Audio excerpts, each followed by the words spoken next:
हाय friend, मैं Shubh Joshi. Welcome to my channel. आज हम इस वीडियो में क्लास 10th की त्रिकोणमिति के बारे में बात करेंगे, वो भी बिल्कुल बेसिक से। जी हाँ दोस्तों, बिल्कुल जीरो लेवल से।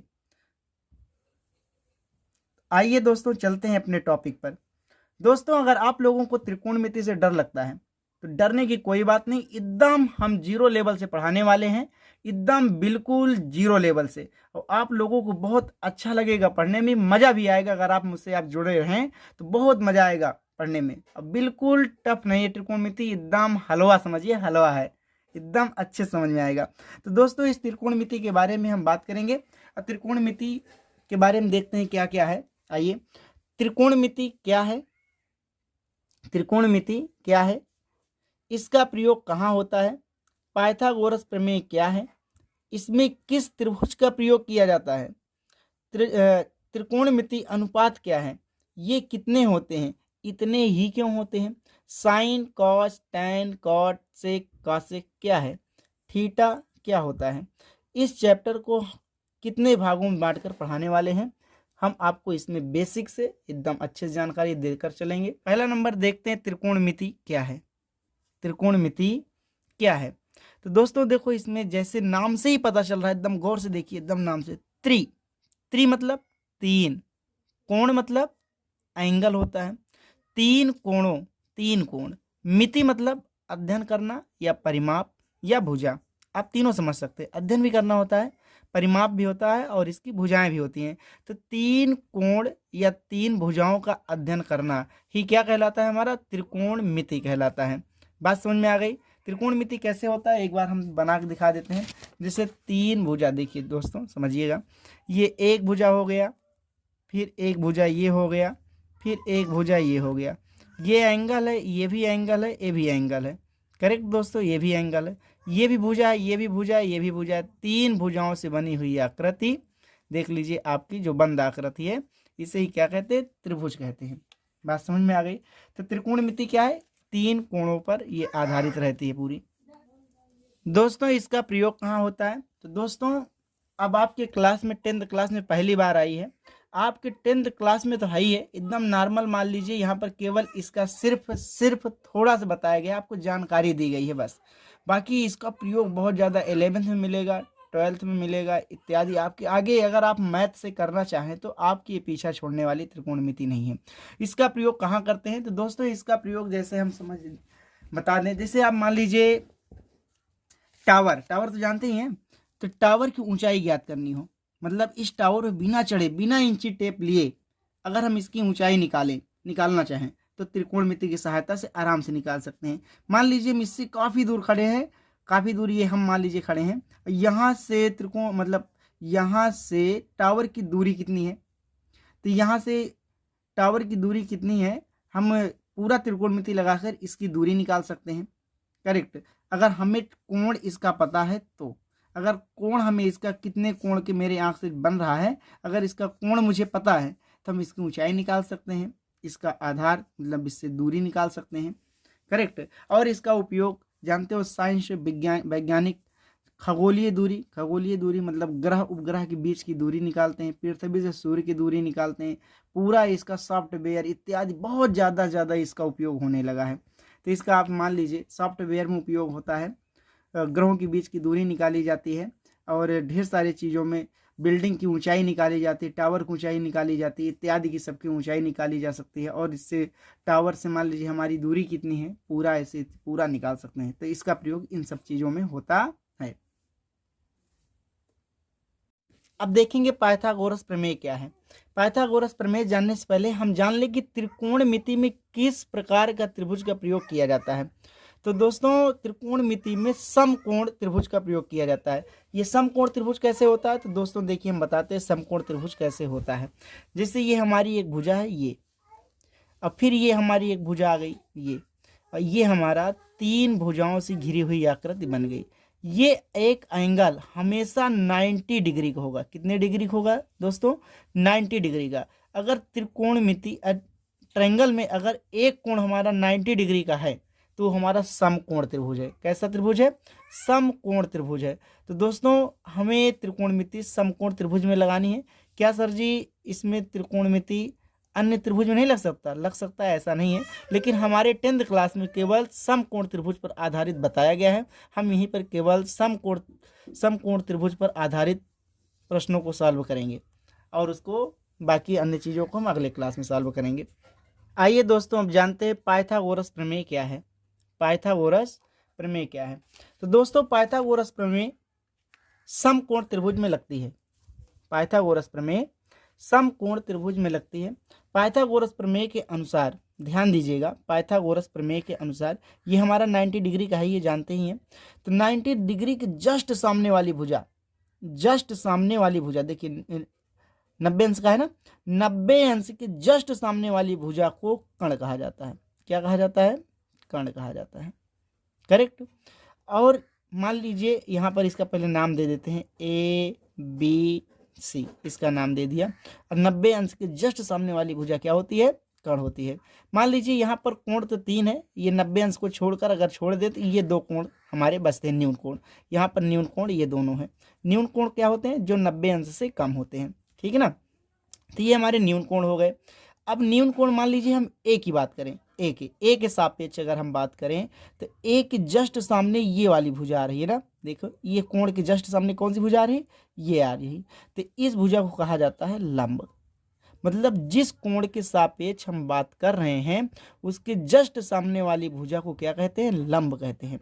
अगर हम कोण ए के सापेक्ष बात करें तो हमारा लंब ये होगा। अगर कोण सी के सापेक्ष हम बात करें, इसके सापेक्ष अगर बात करें तो इसके जस्ट सामने वाली भुजा ये भी हमारी लंब हो जाएगी। क्या हो जाएगी? लंब। फिर ये हमारी लंब हो जाएगी। और कर्ण हमारा कभी चेंज नहीं होता, कर्ण हमारा वही होता है। जो 90 अंश के जस्ट सामने भुजा होगी वो हमेशा हमारा कर्ण होगा। और जब थीटा मानेंगे तो थीटा के सापेक्ष ये हमारा लंब हो जाएगा। अगर इसे थीटा मान लिया तो इसके सापेक्ष हमारा ये लंब हो जाएगा। बात समझ में आ गई? थीटा मतलब कोण होता है, अभी आगे हम बताएंगे। तो ये कोण के जस्ट सामने मान लीजिए ए कोण है तो इसके जस्ट सामने वाला लंब और इसके जस्ट सामने वाला ये लंब। अब मान लीजिए इसको मैंने मान लिया कोण, तो इसके जस्ट सामने वाली भुजा ये लंब हो गई, तो ये ऑटोमेटिक आधार हो जाएगा। क्या हो जाएगा? आधार हो जाएगा। ये हमारा आधार है। बात समझ में आ गई? तो पाइथागोरस प्रमेय के अनुसार ये बहुत जानना जरूरी है। पाइथागोरस प्रमेय त्रिकोणमिति की जान है, समझिए पूरी जान है, इसके बिना तो हम चल ही नहीं सकते त्रिकोणमिति में। तो पाइथागोरस प्रमेय के अनुसार अगर हम कर्ण का स्क्वायर करें, किसका स्क्वायर करें? कर्ण का स्क्वायर करें, बराबर ये लंब का स्क्वायर करें, किसका? लंब का स्क्वायर करें, और प्लस आधार का, मतलब ये आधार का स्क्वायर कर दें, किसका? आधार का स्क्वायर करके, मतलब लंब का स्क्वायर करें और आधार का स्क्वायर करके अगर जोड़ दें तो हमारा कर्ण के स्क्वायर के बराबर आता है। किसके बराबर आता है? कर्ण के स्क्वायर के बराबर आता है। फिर से ध्यान समझिएगा, अगर हम कर्ण ले लें, कर्ण का स्क्वायर कर दें, क्योंकि इस त्रिभुज में सबसे बड़ी भुजा कर्ण है, तो अगर कर्ण का स्क्वायर कर दें तो अगर लंब का स्क्वायर करके और आधार के स्क्वायर करके अगर बराबर जोड़ दें तो हमारा कर्ण के स्क्वायर के बराबर आता है। बात समझ में आ गई? इसे छोटा थोड़ा कर देते हैं हिंदी मीडियम के अनुसार। जैसे कर्ण का के ले लेते हैं और आधार का ए ले लेते हैं और लंब का एल ले लेते हैं। तो यहाँ पर देखिए के का स्क्वायर बराबर लंब का स्क्वायर प्लस आधार का स्क्वायर। तो ये हमारा फार्मूला भी, यह बहुत इंपॉर्टेंट है। अभी हम इसके ऊपर सवाल करवाएंगे एक वीडियो में, केवल इसी के ऊपर ढेर सारे सवाल रहेंगे। कभी आपको लंब निकालना होगा, तो कभी आधार निकालना होगा, कभी कर्ण निकालना होगा। इसमें आपकी 2 भुजाएं दी रहेंगी, एक को निकालना होगा। तो इसका उपयोग अभी हम करवाएंगे, इससे हम सॉल्व करवाएंगे तुम लोगों को सवाल। तो यहाँ पर इस फार्मूले को याद रखना है, के स्क्वायर बराबर लंब स्क्वायर प्लस आधार स्क्वायर। इसे ही पाइथागोरस प्रमेय कहते हैं।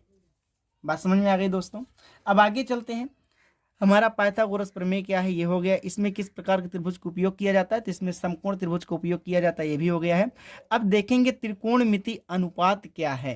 त्रिकोणमिति अनुपात क्या है, तो सबसे पहले ये समझ लेते हैं कि अनुपात क्या है। अनुपात मतलब होता है, देखिए समझिए, अनुपात का मतलब होता है 2:3। जैसे ये अनुपात लिखा है, इसे तो आप जानते हैं। अनुपात का मतलब सीधी सी बात बटे में होता है। क्या होता है? बटे में। 2/3 को 2:3 लिख सकते हैं। इसे हम भाग भी कह सकते हैं, जैसे हम भाग करते हैं 3/2 कर देंगे, तो ये भी ऐसे होता है। तो मान लीजिए 2:3 का मतलब होता है 2/3। तो इसमें त्रिकोणमिति अनुपात का प्रयोग करेंगे। किसका प्रयोग करेंगे? त्रिकोणमिति अनुपात का प्रयोग करेंगे। देखिए समकोण त्रिभुज ये हमारा 90 डिग्री का होता है। कितने डिग्री का? 90 डिग्री का। और इसके जस्ट सामने वाली भुजा अभी मैंने बताया था कर्ण होती है। क्या होता है? कर्ण। अब अगर हम इसे थीटा मान लेते हैं, अगर इसे हम कोण मान लें, कोण, अगर इसके सापेक्ष बात करें, मान लीजिए इसका नाम ए रख दिया, इसका बी रख दिया, इसका सी रख दिया, अगर इस कोण के सापेक्ष बात करें तो ये हमारा लंब होगा और ये हमारा आधार होगा, ये हमारा लंब होगा, ये हमारा आधार होगा। अगर इस कोण को ले ले तो, अगर इस कोण को ले ले तो हमारा फिर ये लंब हो जाएगा, क्योंकि इसके जस्ट सामने वाला भुजा ये भी हो जाएगी, तो ये हमारा लंब हो जाएगा, फिर ये हमारा आधार हो जाएगा। इसे कोण नहीं मान सकते, क्योंकि 90 डिग्री का कोण नहीं मानेंगे, इसे नहीं देंगे, क्योंकि हमें जो कोण लेना है सापेक्ष वाला वो न्यून कोण होना चाहिए। कैसा कोण होना चाहिए? न्यून कोण होना चाहिए। दोस्तों त्रिकोणमिति अनुपात क्या है हम समझ गए, अच्छे समझ गए ना। अब देखेंगे ये कितने प्रकार के होते हैं या कितने होते हैं और इतने ही क्यों होते हैं। ध्यान दीजिएगा दोस्तों, ये कितने होते हैं और इतने ही क्यों होते हैं। चलिए अब इसे हम समझते हैं ना। तो देखिए अभी तब बनाए इसे, ये लंब हो गया, ये आधार हो गया, ये कर्ण हो गया। पाइथागोरस प्रमेय से ये 90 डिग्री का हो गया। 90 डिग्री दोस्तों जो एकदम सीधी रेखा होती है वो हमेशा 90 अंश की होती है। जो एकदम सीधी रेखा होती है वो 90 अंश की होती है। बात समझ में आ गई। चलिए ये कर्ण हो गया, ये लंब हो गया, ये आधार हो गया। आप लोगों को अच्छे समझ में आ गया ना। अब देखिए अनुपात, अनुपात हम लेंगे। चलिए इन तीनों भुजाओं के अनुपात हम लेने हैं। चलिए सबसे पहले हम ले लेते हैं लंब के आधार पे। पहले हम ले लिया लंब अनुपात, लंब अनुपात कर्ण ले लिया, लंब अनुपात कर्ण ले लिया एक, इसके साथ इसको ले लिया। अब इसके साथ इसको लेंगे, लंब अनुपात आधार। देखिए इसके साथ हो गया और लंब के साथ आधार भी हो गया। अब इसका हो गया ना। अब इसके साथ हम ले लेते हैं कर्ण के साथ। तो कर्ण का अनुपात लंब के साथ हो गया, कर्ण का अनुपात लंब के साथ हो गया। अब एक बार और ले लेते हैं कर्ण के साथ इसके आधार के साथ। तो कर्ण का अनुपात या कर्ण अनुपात आधार, आधार के साथ हो गया। अब आधार का ले लेते हैं, आधार का अनुपात लंब के साथ हो गया और आधार अनुपात कर्ण के साथ हो गया। बताइए हो गया ना। अब बताइए इसके और भी कोई किसी के साथ आप अनुपात ले सकते हैं। ध्यान देना है दोस्तों आपको, कर्ण का कर्ण से नहीं ले सकते, ना लंब को लंब से लेंगे, ना आधार को आधार से लेंगे। हम इन तीनों भुजाओं में एक दूसरे के साथ प्रयोग करेंगे, आधार को लंब से या लंब को कर्ण से या कर्ण को लंब या आधार से। मतलब एक दूसरे से भुजा होनी चाहिए। ऐसा नहीं कि कर्ण अनुपात कर्ण बना दो, आधार अनुपात आधार बना दो, लंब अनुपात लंब बना दो, ऐसे नहीं, वही भुजा नहीं लेनी है। आप लोगों को अलग अलग भुजाएं लेनी है, ठीक है ना दोस्तों। तो लंब अनुपात कर्ण, लंब अनुपात आधार, कर्ण अनुपात लंब, कर्ण अनुपात आधार, आधार अनुपात लंब, आधार अनुपात कर्ण। बताइए इसके अलावा आप इसमें और कोई चीज़ बना सकते हैं अनुपात में? नहीं बना सकते ना। तो अब बताइए 1 2 3 4 5 6 आपके टोटल कितने हुए? यहाँ पर केवल 6 हुए ना। कितने हुए? 6। तो ये कितने अनुपात होते हैं? 6 अनुपात होते हैं। देखिए यहाँ पर लिखे ना, यहाँ पर देखिए आप लोग ध्यान से, त्रिकोणमितीय अनुपात क्या है आप लोग समझ गए। ये कितने होते हैं? तो ये कितने होते हैं दोस्तों आपके त्रिकोणमितीय अनुपात कितने होते हैं? ध्यान से देखिएगा। तो त्रिकोणमितीय अनुपात आपके 6 होते हैं। हो गया ना। इतने ही क्यों होते हैं? इतने ही क्यों होते हैं? अब इतने ही क्यों होते हैं, अब इसका जवाब बताइए। इसके अलावा आप और बना सकते हैं? नहीं बना सकते ना। तो भाई जाहिर सी बात है 6 ही रहेंगे। करेक्ट। अब अगले क्वेश्चन पे चलते हैं। अगला क्वेश्चन क्या है? ये साइन क्या है, कॉस क्या है, टेन क्या है, कॉट क्या है, सेक कॉसेक क्या है। अब इन्हें समझना है। इन्हें समझने के लिए ध्यान से देखिएगा। अगर आपसे कहें लंब अनुपात कर्ण, बोलिए आप। लंब अनुपात आधार बोलिए, कर्ण अनुपात लंब बोलिए, कर्ण अनुपात आधार बोलिए। तो आपको इन सबको बोलने में अजीब भी लगेगा और थोड़ा सा मतलब टाइम भी लगेगा ना। तो अब आप लोग इसका एक शॉर्ट याद करिए। इस लंब अनुपात कण को, लंब अनुपात, ध्यान से देखिएगा, लंब अनुपात कण को एक शॉर्टकट कहा गया साइन। क्या कहा गया? साइन। अगर साइन बोल दिया तो इसका मतलब लंब अनुपात कण मैंने बोल दिया।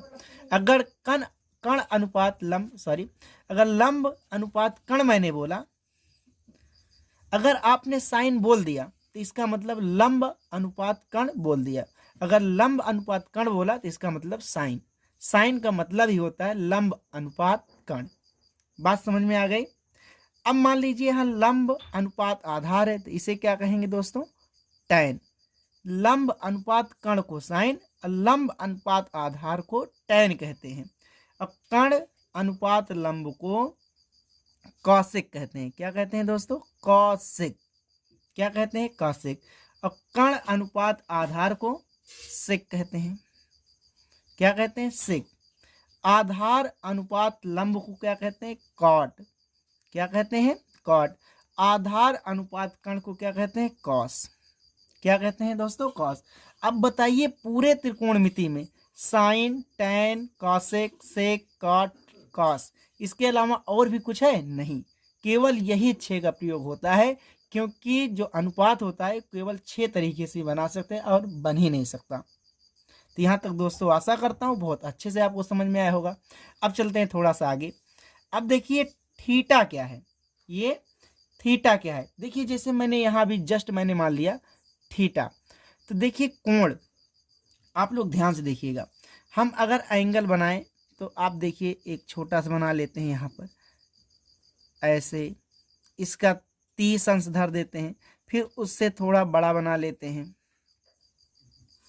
हो सकता है इसका 45 रख दें ना, फिर इससे थोड़ा सा बड़ा बना लेते हैं। भाई दोस्तों अगर ये पास में हो गया जाहिर सी बात है बढ़ जाएगा, तो इसको हम मान लेते हैं 60 मान लेते हैं, 60 रख दिया। तो थीटा थीटा सब अलग, देखो 30 अंश, 45 अंश, 60 अंश अलग अलग है ना।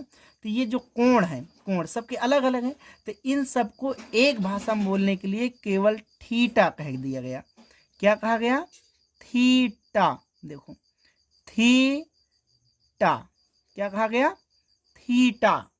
थीटा कहा गया, मतलब थीटा का मतलब कोण।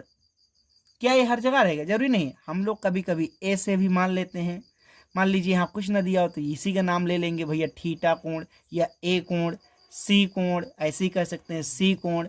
लेकिन अगर हमें मान रखना है तो हम मान भी रख सकते हैं, कोई दिक्कत नहीं। बात समझ में आ गई? तो थीटा क्या है अब समझिए ना, थीटा क्या है? तो थीटा कोण को कहा जाता है। बात अच्छे समझ में आ गई? अब आगे देखते हैं इस चैप्टर को कितने भागों में बांटकर पढ़ाने वाले हैं। इस चैप्टर को, किस चैप्टर को? अब त्रिकोणमिति का भाई देखिए, अब इतना बड़ा कोर्स है, एक एक सवाल तो हो नहीं पाएगा। अब एक एक सवाल नहीं हो पाएगा तो हम उसमें देखिए पूरे त्रिकोणमिति में कुछ तरीके दिए गए हैं, कुछ तरीके। अब देखिए यहाँ पर हम बताते हैं, ये आ गया मेरा, ये कितने तरीके से हम बांट कर पढ़ाने वाले हैं। तो त्रिकोणमिति, चलिए जो भाई हमें अच्छी बुक लगती है, हालांकि बुक सारी अच्छी होती है, ऐसा नहीं कि मतलब कोई बुक खराब होती है। आपके पास जो है जिससे आप पढ़ने, बहुत अच्छी बुक है, लेकिन हमारे पास जो अवेलेबल है वो बालाजी प्रकाशन की है। कौन सी प्रकाशन की है? बालाजी। तो अगर आपके पास कोई बुक है तो आप टेंशन मत लीजिए, सब में सवाल एक ही जैसे होते हैं, तरीका बस थोड़ा सा बदला, तरीका सब एक होता है, बस थोड़ा सवाल बदला रहता है। तरीका सबका एक ही जैसा होता है, उसमें कुछ अलग होता नहीं है। तो भाई देखो आपके जो पूरा बालाजी प्रकाशन या कोई प्रकाशन हो, अगर उसमें त्रिकोणमिति दी गई है तो उसमें कितने तरीके से आपको लगाना है। तो इंट्रोडक्शन एंड फार्मूला अभी मैं बताया नहीं हूँ, बता दूंगा। पाइथागोरस प्रमेय बता दिया है, लेकिन इसमें कैसे लगाएंगे ये बताएंगे। एक इस आधार पे सवाल रहेगा, त्रिभुज पर आधारित प्रश्न त्रिभुज बनाकर करना है, इस पर रहेगा। सूत्र का प्रयोग करके, सूत्र क्या होते हैं हम बताएंगे एकदम अच्छे से। अंश पर आधारित प्रश्न, बिल्कुल ये भी बताएंगे। अभी हम एक एक सवाल बताते हैं। चतुर्थांश पर आधारित प्रश्न, ये चतुर्थांश क्या होते हैं इनको भी बताएंगे अच्छे से। असमिका का प्रयोग करके सिद्ध करना वगैरह रहता है, तो ये भी बताएंगे अच्छे से आपको। मिसलेनियस विधित या मिश्रित प्रश्न, इसमें दोस्तों जानते हो जैसे मान लीजिए इंट्रोडक्शन एंड फार्मूला इत्यादि प्रयोग करके पाइथागोरस प्रमेय करके करवाएंगे। त्रिभुज पर आधारित प्रश्न, अब त्रिभुज पर आधारित प्रश्न हर प्रकाशन में कम से कम नहीं होंगे तो 30-35 टी होंगे। अब बताइए एक एक सवाल को तो हम सॉल्व नहीं करा सकते ना। तो ध्यान से देखिएगा, जब त्रिभुज पर आधारित कोई प्रश्न होगा तो पहले हम आपको 3-4 क्वेश्चन अच्छे से समझा देंगे कि इस पर इस तरीके के क्वेश्चन लगते हैं। सूत्र का प्रयोग करने वालों को 3-4 बता देंगे सवाल, अंश पर आधारित कम से कम 3-4 सवाल बता देंगे। इसी तरीके से सबको 3-4 तरीके से हम बता देंगे। अब लास्ट में आता है मिसलेनियस। इसमें विविध या मिश्रित प्रश्न होंगे। मिश्रित प्रश्न का कहने का मतलब दोस्तों, जैसे मान लीजिए हमने 3 सवाल यहाँ पर इस पर बता दिए, 3 सवाल इस पर बता दिए। अब मान लीजिए कुछ इंपॉर्टेंट ढेर सारे सवाल बच गए हैं, तो मिसलेनियस में क्या होगा, हर जगह सवाल जो बेस्ट इंपॉर्टेंट होंगे बोर्ड के अनुसार, सब चीज़ जो बहुत बढ़िया होंगे सवाल, बढ़िया अच्छे अपने आप को लगाते होंगे सवाल, यहाँ पर हम उनको लगाते रहेंगे।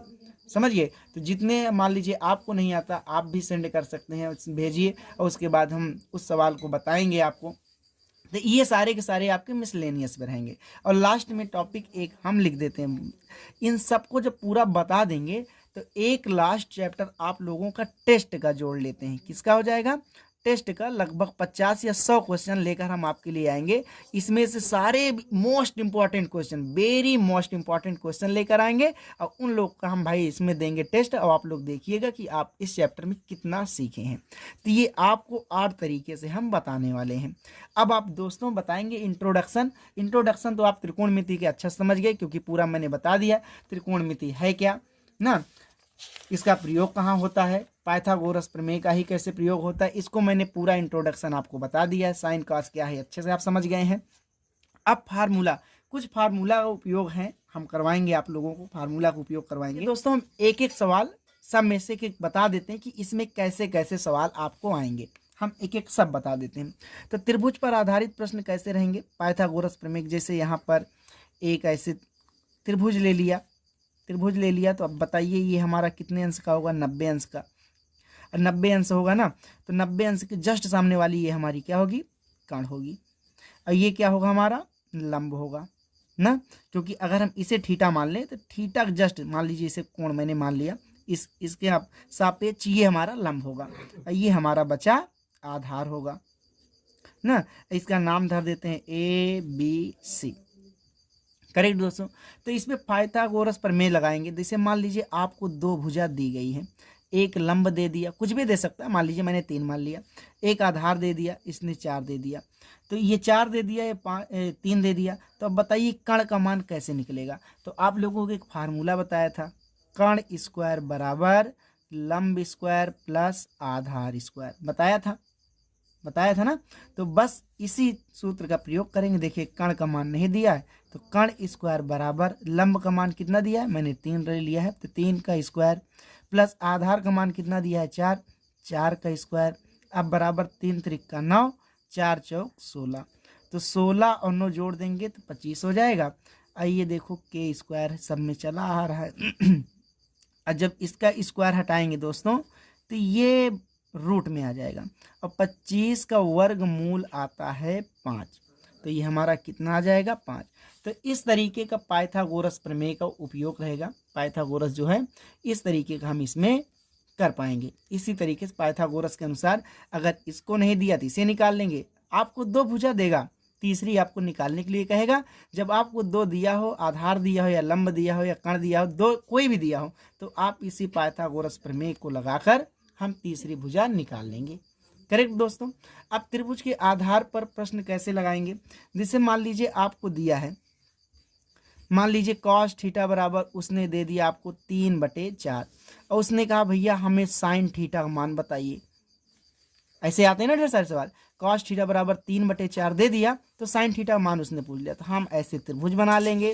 त्रिभुज बनाने के बाद अब आपको पता होना चाहिए कॉस थीटा बराबर क्या होता है।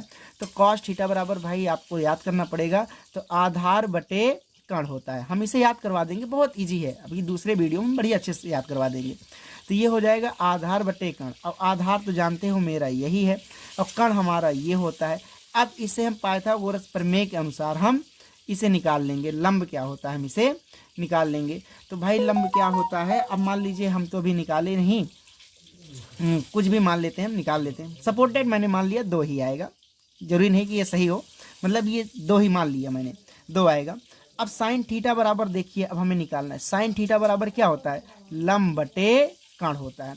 अब बताइए लंब कितना आ गया 2, कर्ण कितना हो गया 4, 2/4, ये हमारा आंसर आ गया। हालांकि यहाँ कट जाएगा, मैंने डिजिट अलग ले ली है, तो 1/2 हो जाएगा, काट देंगे तो ये हमारा 2/4 या 1/2। इस तरीके से हम कोण का प्रयोग मतलब त्रिभुज पर आधारित प्रश्न को त्रिभुज बनाकर हम कर सकते हैं। करेक्ट दोस्तों। अब सूत्र का प्रयोग करके कैसे करना है दोस्तों, सूत्र का प्रयोग करके देखो हम बताते हैं आपको सूत्र का प्रयोग करके कैसे करना है। जैसे मान लीजिए हमने कहा कि भैया cos थीटा बराबर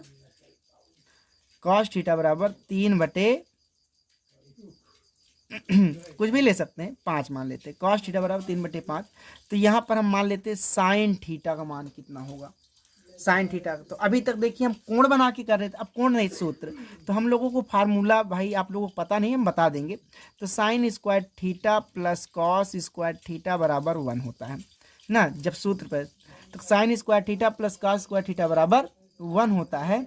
तो देखिए अब इसको हम कैसे, साइन का मान निकालना है, साइन स्क्वायर थीटा, इसको प्लस में उधर करेंगे तो ये माइनस में हो जाएगा ना। अब ये साइन स्क्वायर थीटा है इक्वल टू 1, कॉस का मान रख देंगे, तो कॉस का मान 3/5 है, इसका स्क्वायर दिया, स्क्वायर कर लेंगे, 1 - 3 × 9, उसके बाद 5 × 25 हो जाएगा। इसके नीचे एक मान के हल कर लेंगे, 25 × 25, 9 × 9, और 25 × 25, 25 में से 9 गया 16/25, तो इक्वल टू साइन स्क्वायर। तो दोस्तों 25 - 9/25 साइन स्क्वायर बराबर 16/25। दोस्तों जब इसके ऊपर से स्क्वायर हटाएंगे तो ये हमारा रूट में बंद हो जाएगा, किस में बंद हो जाएगा, रूट में। और यहाँ जब रूट में बंद होगा तो 16 का वर्गमूल कितना निकलता है भैया 4, और 25 का वर्गमूल 5। तो साइन थीटा बराबर 4/5, ये हमारा मान निकल आया। इस मान को हम कोण के माध्यम से भी निकाल सकते थे, ऐसे पाइथागोरस प्रमेय लगाकर, ऐसे बना के पाइथागोरस प्रमेय लगाकर निकाल सकते थे, लेकिन हमें सूत्र का प्रयोग करके निकालना था। सूत्र का प्रयोग करके इसी तरीके से हम ढेर सारे सवाल बताएंगे। ये जितने टाइप बताए गए हैं दोस्तों, जितना मैंने टाइप बताया है 6, 7, 8 प्रकार के, इतने प्रकार के आपके वीडियो बनेंगे। मान लीजिए 7 प्रकार के आपका वीडियो बनना ही बनना है। और इस मिसलेनियस में आपको ढेर सारे कई वीडियो बन जाएंगे इस पर। और टेस्ट तो आपका एक तो बनेगा, 1-2 टेस्ट, तो कम से कम आपके इसमें 10 से 15 वीडियो आने वाले हैं एक साथ में, ठीक ना दोस्तों। अब अंश पे आधारित प्रश्न कैसे होंगे ये जरा भी समझ लो। तो मान लीजिए जिससे साइन 45 अंश प्लस यहाँ पर कॉस 60 अंश दिया है, तो आप लोगों दोस्तों ऐसे भी 45 अंश का मान तो पता नहीं होगा। अब इसे बताएंगे, जब इसका वीडियो बनाएंगे तो आपको बताएंगे कैसे निकालना है कैसे नहीं करना है। तो साइन 45 अंश का मान फिलहाल अभी हम बता देते हैं कि 1/√2 होता है, और कॉस 60 अंश का मान 1/2 होगा। तो जब 1/2 होगा तो इनको सबको अब आपको भिन्न आता है, भिन्न के हिसाब से हम जोड़ लेंगे। भिन्न में क्या होता है, इन दोनों का हर बराबर है नहीं, और इनका दोनों का एलसीएम ले लेंगे, तो एलसीएम 2/√2 आ जाएगा, यहाँ 2 + √2, बाकी हम हल करना बताएंगे वहाँ कैसे क्या करना है। तो इस तरीके से हमें अंश वाला करना है। चतुर्थांश का प्रयोग करना है दोस्तों। चतुर्थांश जैसे ये पहला चतुर्थांश, द्वितीय चतुर्थांश, तृतीय चतुर्थांश, चतुर्थांश रहेगा आपका। तो इसे हम आपका प्रयोग करेंगे कि भाई मान लीजिए साइन 120 अंश का मान बताइए। तो साइन 120 अंश का मान कैसे निकालेंगे, आप साइन रखिए, उसके बाद 90 + 30 करिए, 90 + 30 करेंगे तो 120 हो जाएगा। और 90 है तो मान लीजिए ये 90 है, ये हमारा 180 है, ये 270 है, ये 360 है। तो बताइए 90 में जोड़ रहे हैं ना, 90 में 30 जोड़ेंगे तो ये वाले में आ जाएगा, तो इसमें आ गया। तो जब 90 रहता है तो ये साइन हमारा कॉस में चेंज हो जाता है। अब इसमें आएगा तो साइन इसमें प्लस में रहता है, तो जिसको चेंज करते हैं उसका साइन देखते थे हमारा इसी में रहेगा। उसके बाद 30 दोस्तों इसमें आएगा तो साइन हमारा प्लस में हो जाता है। जब इस वीडियो को बनाएंगे तो आपको ध्यान से उसमें देखना, इसे सब पूरा अच्छे से बताएंगे। ये साइन हमारा साइन प्लस में रहेगा, कॉस 30 अंश का मान वही अंश वाले से निकाल लेना है, कॉस 30 अंश का मान √3/2 होता है, ये आंसर आ जाएगा। तो चतुर्थांश पे हो जाएगा। असमिका का प्रयोग कैसे होगा, असमिका मान लीजिए यहाँ पर साइन स्क्वायर थीटा, मान लीजिए 1 - साइन स्क्वायर थीटा बराबर हमें सिद्ध करना है कॉस स्क्वायर थीटा। तो दोस्तों इतना सिद्ध करना क्या है, ये मतलब सिद्ध इतना दिया इतना लाना है। तो आप इधर से सॉल्व करेंगे और इधर कितना आंसर आपको दिया रहेगा आपको इसे करना है, आशंका का प्रयोग हो जाएगा। मिसलेनियस में क्या हो, बहुत इंपॉर्टेंट जो क्वेश्चन होंगे, वेरी इंपॉर्टेंट क्वेश्चन जो बहुत अच्छे लेवल पे हैं, तो उन सबको मिसलेनियस में करवाएंगे हम, इसका एक टेस्ट करवाएंगे। तो इसी प्रकार से आपका सारा का सारा हम त्रिकोणमिति चैप्टर को लेने वाले हैं। तो हाई स्कूल वाले बढ़िया अच्छे से मेहनत करना है और अच्छे से रिस्पॉन्स देना है, अच्छे से बढ़िया। कम से कम 70 नंबर का आपको मैथ का पेपर आता है और 30 नंबर तो आपके स्कूल से हैं। पूरे 100 में 100 अगर आप ढंग से पढ़ेंगे तो 100 में 100 तो आ ही जाएंगे, कोई दिक्कत नहीं है। मैथ तो ऐसी चीज़ है जिसमें राइटिंग वाइटिंग के नंबर नहीं कटते, बढ़िया अच्छे से आ जाएंगे। तो दोस्तों बस इस वीडियो में आज इतना ही। तो दोस्तों कैसा लगा ये हमारा वीडियो? हाँ दोस्तों, एक ज़रूरी बात तो बताना ही भूल गए, अगर आप पढ़ना चाहते हैं तो आप सही चैनल पे आए हैं। वास्तव में अगर आप मैथ सीखना चाहते हैं तो सही चैनल पे, हम यहाँ एक एक चीज़ बारीकी बताएंगे। अब देखा, अगर आपने वीडियो देखा होगा तो देखोगे मैंने पूरा अच्छे से बारीकी से पूरा बताया। इसी तरीके से पूरे चैप्टर को कवर करने वाले हैं, पूरा मैथ ख़त्म करेंगे इसी तरीके से, वो आपको पूरा अच्छे से आएगा। तो दोस्तों अगर हमारे चैनल पर नए हो और अगर वीडियो अच्छी लगी हो तो अगर अच्छी लगी है तो लाइक करिए, सब्सक्राइब करिए और कमेंट करिए। हाँ, अगर आप कमेंट करते हैं और उसमें अगर आप अपना मोबाइल नंबर डालते हैं तो मैं फ़ोन ज़रूर करूँगा। अगर आप उसमें मोबाइल नंबर अपना डालते हैं कमेंट में तो मैं कॉल ज़रूर करूँगा आपके पास, ठीक है ना दोस्तों? तो चलिए बस आज इतना ही, अब मिलते हैं अगले नेक्स्ट वीडियो में, तब तक के लिए जय हिंद।